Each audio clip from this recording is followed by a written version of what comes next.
14 NHL players who have super exciting lifestyles. Subscribe to the channel and comment down below saying I subscribe to enter this month's shoutout giveaway. Jonathan Toews. While Toews looks like a choir boy in comparison to Patrick Kane, he still knows how to have a good time himself. The main difference is Toews doesn't appear to do anything stupid when he's under the influence. Tyler Seguin. Last 5.5 minutes regulation. After winning the cup, Seguin had a good reason to celebrate. Photos were leaked of him and fellow line mate Brad Marchbandt partying hard at a local club. Seguin appeared to enjoy himself as there are several photos of him with his shirt off. Alex Ovechkin. Ovi takes almost as many shots of ice as he does on them. While the Russian sniper has yet to make it past the second round of the NHL playoffs, he has no trouble ordering a second round and many more after that. Mike Richards. Philadelphia did Mike Richards a favor when they traded their captain to Los Angeles. Not only did he get to play for a team that has a chance of winning a cup, he also now plays in an area with a better party scene. Alexander Radulov and Andrei Kostisin. While no pictures surfaced of Kostisin and Radulov the night before they got suspended, it's hard to imagine that they were kept out of 2 games in the second round just for indulging in a few casual drinks. Jordan Staal. After playing with Malkin and Crosby his whole career, Jordan Staal knows that 2 is better than 1. Carey Price. After the season the Montreal Canadiens just had, you can't really blame all-star goaltender Carey Price for wanting to forget the past 7 months.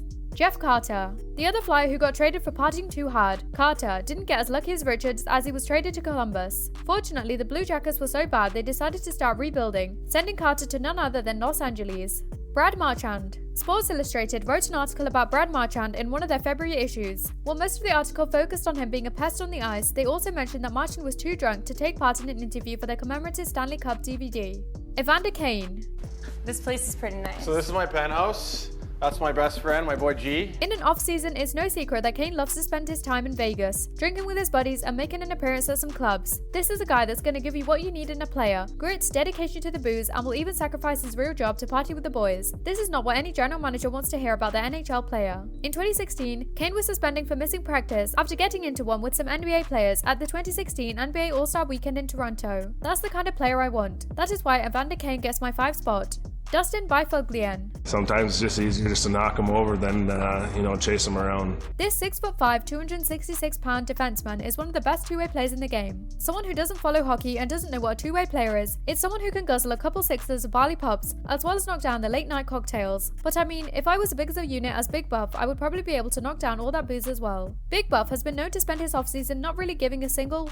Buff came into camp back in 2013, weighing over 300 pounds. Hoofda, I can only imagine the number of brewskis Buff packed back that summer, spending his time on the lake, ripping lips and knocking down beer. He was actually acquitted of DUI charges as well. Buff is definitely a guy I want anchoring my team, and if you can get him early, do it.